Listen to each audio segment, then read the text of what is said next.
Then, verse 7, you've heard us use this a lot around the bridge. Verse 7, leave the presence of a fool or you will not discern words of knowledge. Now, guys, I want you to think back in your life. Because until I understood these principles, I want you to think about some of the people you ran into and the amount of hours you have wasted tussling with them in the mud, trying to get them. Lots of times it's extended family. Think about that for a minute. And you're going to get to them. You're going to. And when we begin to learn, if you remember that one passage in Matthew 7 that Jesus talked about, the pearls before swine, he was talking about God's principles are so valuable that if people are basically spitting shade at it, you don't. It's too valuable. You don't allow them to be mistreated. That's God's principles. We take that personally, and so because of that, we don't do that. What this does is it enables us to be able to see, you know what, I've got one life here before eternity, and so because of that, I want to make sure I utilize it in the most effective way to be able to impact people. You don't want to be impacted. Guys, I cannot tell you, since I've understood this, how many times in 35 years of ministry, in talking to somebody, they've come up, they've talked to me, they've asked questions, whatever the situation is, and as I'm talking to them, I'm realizing, you got a scoffer here, you've got the presence of a fool. And I said to them, listen, there's really no reason for us to continue to have this conversation. You clearly don't care about God's truth. You don't want to understand it. All you're doing is just fighting me on everything I'm saying. So here, I need you to know I'm going to walk away. If you ever want to know God's truth, you know where I am. But up until that point, I'm not going to let you treat God's truth this way.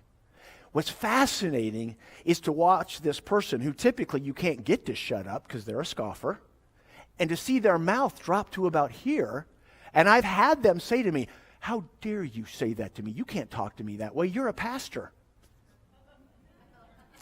So in their mind, I have to kind of take it, whatever anybody dishes out. And it's like, no, actually, because I'm a pastor, I understand these principles. And that is this.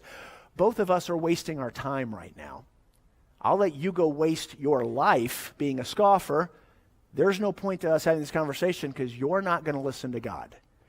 When we come to that point, guys, guess what happens? First of all, our stress level drops, just in life in general.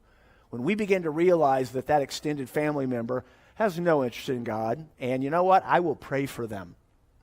But until they show something different in their life, there's no reason to have this discussion with them. And you think, oh gosh, but I should do that. No. And here's the thing that freaks people out. God actually says, don't do that. That's the thing that's always amazing to me. I've run into people who have been, just beaten within an inch of their spiritual life by someone. And they're like, well, but that's my job. I need to just kind of keep hanging in there. And try. Guys, you do not argue people into the kingdom of God. You don't.